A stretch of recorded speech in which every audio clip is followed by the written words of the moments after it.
This is the Big O Show. This is the Big O Show. Poupart NFL. He is the legend. He took off his glasses. He's locked and loaded and ready with his Spose hat.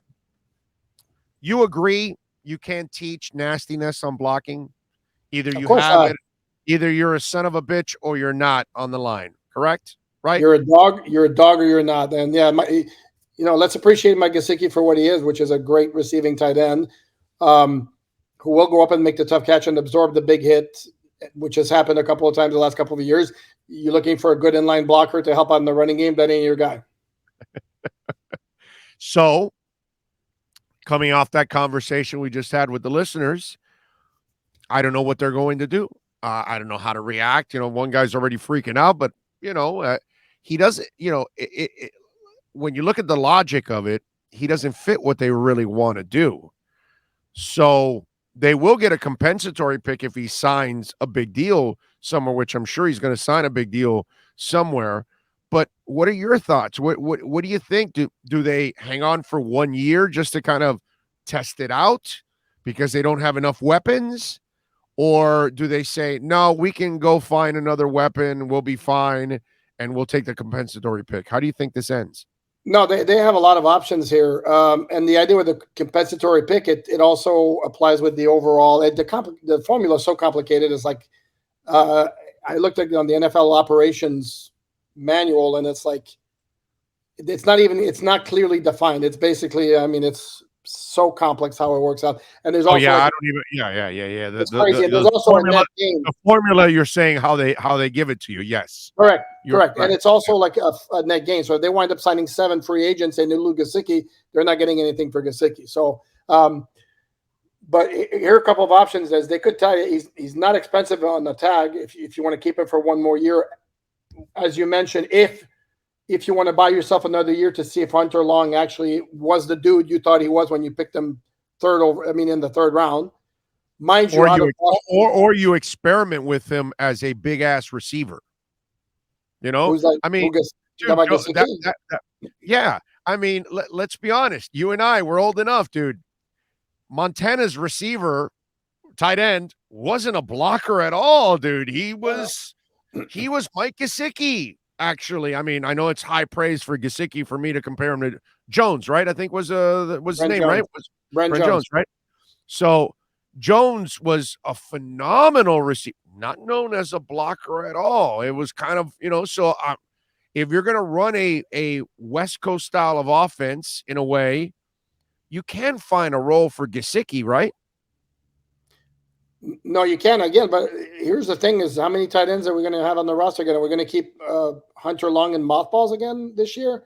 I can't help. Maybe he's the inline guy, and then the other guy's the off. Well, here's the thing: to me, when they drafted Long in the third round, I couldn't help but think that it was done with this offseason in mind, when they knew they had both Smythe and Gesicki as UFAs, and I'm not so sure they don't like Smythe more than they like Gesicki, because Smythe is more well-rounded and he's dependable as a pass catcher, even though he's not gonna do a whole lot down the field. But you want to throw a 5-10 yard pass to your tight end, Smythe's very reliable. He's very reliable. He's going to catch it. So, but again, if you wanted to see if Dolphins saw a full year of practicing from Hunter Long, we didn't. All we saw was training camp and preseason because we don't get to watch practice in the regular season. I'm going to assume he developed nicely, and they haven't totally changed their mind on him after a year watching him in practice. But to me, again, to keep him in mothballs for a second straight year doesn't make a whole lot of sense. Now, you could, having said that, the tag for a tight end is, I think it's around $10 million, which isn't a ton. So they could tag and keep Gesicki for another year. They could tag and then see if they can work out a trade for Gesicki, which they've done before. See what they can get for him, because there are some teams out there who certainly could use a good receiving tight end. So he does have value there. But I have a hard time. I think I have a hard time seeing the Dolphins coming back with, again, Gesicki, Smythe, Adams, Shaheen, Seaton, Carter, and Hunter Long. And here's the thing. Excuse me. Here's the thing that we don't know. Like behind the scenes, this might have been Flo going, yeah, no, let's get this Hunter Long guy. I watched him at Boston College. He does more of what I like. Gesicki's not that guy. Maybe with the coach in place last year, that was already the plan that they were going to move on from it. The real question now is, what is this coach thinking? Does he say, no, I want to revamp the tight end room this way? And you know what? I've got a mad scientist role for Gesicki that I'm going to use. That's the unknown, my brother. That's Correct. the part that none of us can answer, unfortunately. No, correct. We can go what logic would tell you, and we can go, right. This would make some of the most sense, but correct. Yeah, like you said, Mike McDaniel very well could be going, this is what I can do with my Gesicki. You watch how I use him against. He can be a mismatch. I mean, seriously, I mean, he's a mismatch against any safety or linebacker that has to cover him. They're like, oh, crap, I'm screwed, because all you got to do is play alley-oop with the guy, and you'll have I mean, really, he's actually a slightly faster Oronde Gadsden. You could kind of do the same things you did with Oronde that you could do with Gesicki in a way, right? But if you remember last year, there were a few games where he got completely taken out of the game based on how defenses were playing him. So, again, there's limitations there. Obviously, if he was an uncoverable guy, if he was strictly a receiving tight end, but he was uncoverable, we wouldn't be having a discussion of whether he'd be back. I mean, he's very, very good. What you're saying is he's not Darren Waller. He's not Darren Waller. Correct. You and I were thinking along the same lines. Mm-hmm. Yep. That's scary. Yeah, that scares the hell out of me, actually. Yeah, it should. You should be concerned, bro. You should be big time concerned there. All right. Yeah. So, by the way, unfortunately, I will not be with you this year. When are you taking off to the combine? I am leaving tomorrow afternoon, landing early tomorrow evening. We'll be there with you next year. Budgets and all will be ready to go for next year. We're already set for the draft. We're in Vegas for the draft. There you go. Yeah. So we'll be there. We're already set for that. But yeah, by next year, all these trips will be norm back on target for the East West and the Senior Bowl and all that good stuff to get it all back on track. So all right, good stuff. Free agency. Who are you expecting the Dolphins to lose outside of Gesicki that we talked about? Alain and Roberts, although is that no offense, but is that really lose? No, I think they're going to wind up finding a way to keep Agba, whether it's tag, even though that's expensive, or a new deal. I think he's too important to what they do defensively for them to even think of letting him leave. And it helps you in your development of Phillips because he needs, if you lose Agba and then say the market's kind of dry and you don't end up with another defensive end and you get a young guy or whatever, then all of a sudden all the pressure goes on Phillips and you got to worry about him and you don't worry about the other side. With Agba, that immediately opens it up for Phillips and they can complement each other right away. I think it's really important to keep him for both guys, actually. No, I mean, he's the second best player on defense behind X. I mean, I don't think there's even a question about that. So there's no way you let him go. The other one, I'd like to see them keep Mac Hollins. I don't think it's a slam dunk, but I'd like to see them keep him. And I know you would too. Nick Needham's an RFA. I don't think he's going anywhere. The Dolphins will just put some kind of tag on him that gives them a right to match. And if some other team winds up, signing him to an offer sheet, I would suspect the Dolphins will match. Outside of that, the Dolphins have 26 total free agents, 20 UFAs, 6 RFAs. There's not a whole lot of other ones that really jumped out. I mean, Will Fuller's not coming back. I'd be very, very surprised. Outside of that, there's not that many big names. Duke Johnson, one that you'd like to see the Dolphins re-sign, but like guys like Philip Lindsay, Duke Riley, Brendan Scarlett, those are guys I think maybe you revisit in the second wave of free agency if you need some depth signings, but they're not like priority guys like Agba and Needham, those types of guys. All right.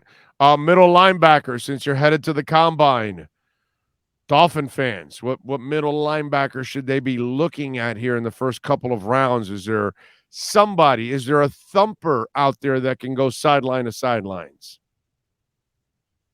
Yeah, I mean, there's a couple of really good players. They're not going to be there at 29. That's the problem. The kid Dean from Georgia is like fascinating to me. And then I just saw like I liked him to begin with, and then somebody basically compared him as a blitzer to Zach Thomas. And you're going to throw out that name, sign me up.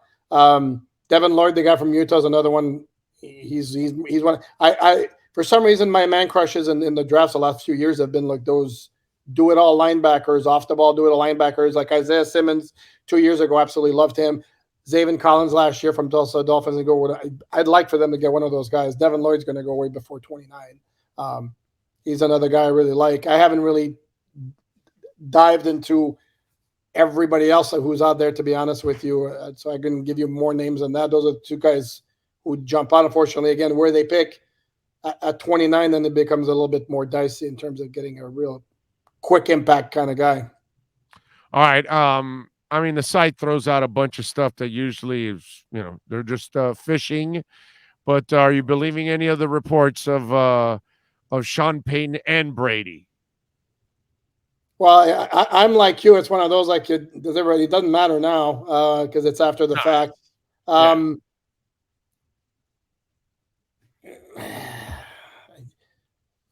honestly I don't know.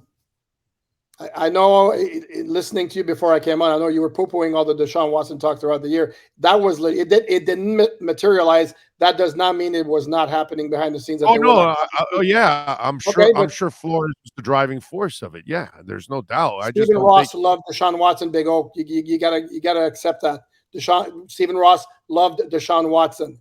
That's a fact. And the fact that it did not materialize because he wanted all of the lawsuits to be settled. That's why it didn't materialize. That doesn't mean that the whole story, the entire time it was happening, was bogus. It wasn't bogus. So but it would then continue in the offseason. It has not continued in the offseason. Well, because now again, there's still no clarity on his situation. There will be teams that might make some moves for him. His lawyer says he's expecting a decision one way or the other, whether there will be criminal charges by April 1st, at which time then you would expect something will happen.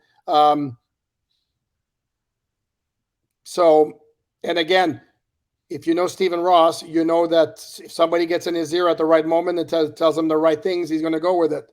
It's very possible that at the end of the 2020, he's going to try to get. I'm talking about Deshaun Watson again. That at the end of the 2021 season, somebody got in his ear and told him, "Listen, we need to go with Tua. Tua needs to be our guy," and that's what's been out there, and that's what the driving force. And as far as Sean Payton is concerned, I don't know. I don't know why he would put it out there. Like every name that's out there, we get tagged with it. Like every time, every name that's out there. No, the Dolphins want Brady. No, the Dolphins want Russell Wilson. No, the Dolphins want Aaron Rodgers. No, the Dolphins want. It's like every name we get out there. Any kind of name that's available. That site ties it to Miami. Well, because he knows that Stephen Ross likes shiny objects, shiny toys, which you can't deny. And the Tom Brady thing. Tom Brady apparently is friends with Bruce Beal, who's the owner and waiting for the Dolphins, and they're building this big ass, ridiculous mansion on Indian Creek. And I'm sure you're familiar with Indian Creek. Of course, I have a house next door. You too? Yeah, that's where I live too. I'm in my second home here, and then I see it from my second floor, right over there. Yeah, I see it. Yeah, I mean that's some real estate over there. So, so that's why there's a logical connection with associating Brady with the Dolphins. Okay. All right. What are you working on in Sports Illustrated? So everything folks can check you out. Combine preview. It's going to be mostly combine stuff, mixing a little bit of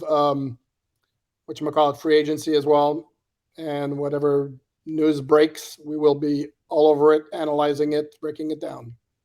Did McDaniel get hurt when Wilkins squeezed him there over the weekend?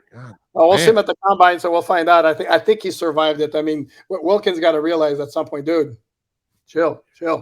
Love the excited. All he does is injure people, bro. It's just like, damn, bro. Somebody have a talk with Christian Wilkins, bro. Let's go. Although they were quick.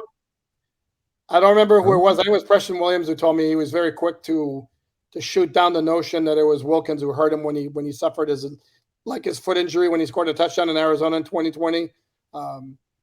And based on what I saw of the play too, that happened when he was tackled in the end zone, but that's neither here nor there. It's crazy. All right, man. Follow him on Twitter at Poupart NFL and bookmark his page there at SI for Dolphin fans. It is a must read at least 86 times a day because that's what he gets, about 86 articles a day. Poupart, we love you, brother. Safe travels. We'll talk to you later in the week. Sounds good. There you go. Alain Poupart, baby, in our Sports Grill Miami Dolphins report.